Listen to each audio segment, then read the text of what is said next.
The loss of yet another Raleigh institution has locals and city leaders asking, is enough being done to preserve the city's history?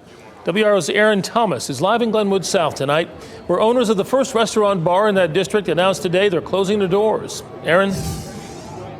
Yeah, Gerald, we're talking about the Rockford. This is a location right behind me. It's fed visitors and locals for about 30 years. You can now add it to the list of places, iconic places in town that are sadly closed and have closed within the past year. Now you have city leaders and locals wondering how to maintain change and charm.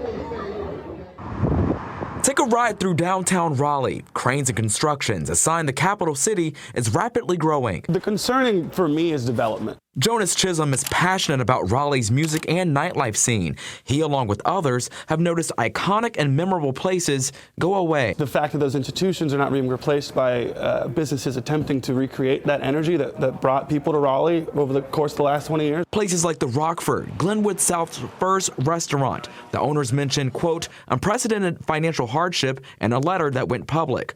Up the road, a place where people gathered for a sense of community. Raleigh's historic and oldest theater will temporarily close with plans to rebrand.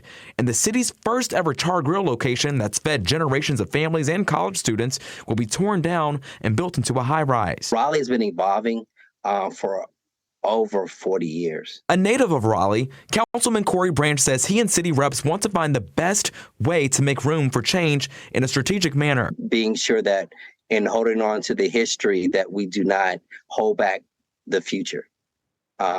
We have to find that balance. A balance of knowing growth is inevitable, but keeping the hometown feel. If you want to build a better Raleigh, you have to include the people in it. You have to think about what they want, and sometimes that's going to be at odds with what makes people the most money or what looks the most lucrative as a business.